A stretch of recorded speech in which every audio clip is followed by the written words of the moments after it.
Well, I finally went and picked up my new Dyson washing machine, and here it is. It's actually the same model, I presume around the same year as my last one. I paid £150 for this machine, and I've got it here in my workshop, actually underneath a car, to test it because it's a complete unknown. And it's quite interesting because I got it from Croydon in London, and I was expecting to get it out of someone's kitchen. It was actually in a workshop, a metalwork workshop, and got loaded into the car on a forklift sort of trolley thing, which is really quite bizarre. So this is actually a very low mileage machine. I like using the term mileage when it comes to these Dysons. Well, that's completely ridiculous.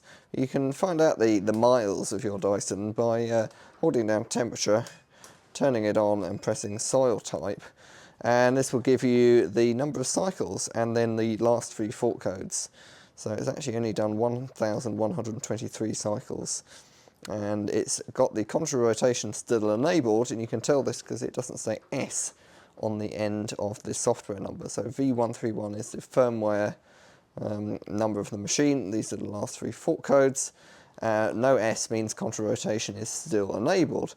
So I really wanted to get a machine where the contra rotation still worked, and now I've done it. Unfortunately, this machine's not perfect. So I bought it on eBay, and it was, well, it wasn't really listed as anything. It wasn't listed as being broken or working. It was just listed as a Dyson CR01. And I bought it because it was the closest one to me. I'm down in Kent, and Croydon's not particularly far away. So got it home.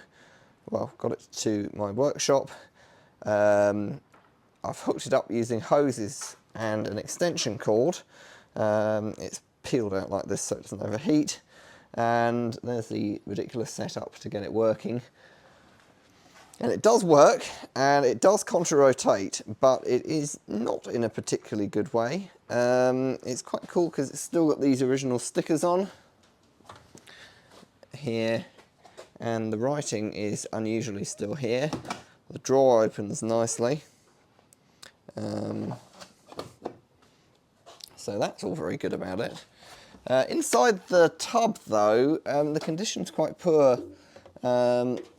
These are in quite a sorry state, and if you listen here, the drum bearing has failed. So, was it a good buy? Well, I'm going to try and restore this, or at least make a good one out of the 2, my old one and this new one. But yes, it's nice because if I really needed a washing machine, I could still use this because it is just a noisy bearing.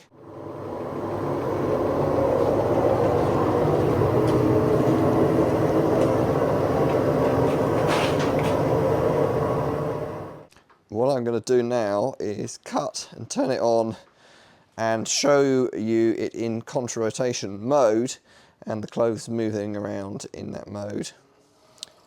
So this is the Dyson filling up. Excuse me, it's bonfire night here tonight. So you might hear some fireworks in the background, but you'll see at low speeds this machine and any Dyson machine nice and quiet, and both drums turn together and you get the normal thing with the washing machine. So what I'm hoping to do is do some videos about the inside of the Dyson, have a look at, see what actually makes it tick. The mechanics, there we are now, we're changing into contra rotation mode.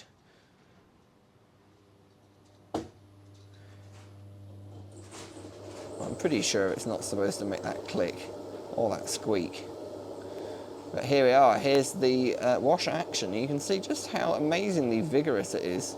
The clothes are really sweeping around in there. And it is supposed to be quite noisy because they're straight cut gears in the gearbox.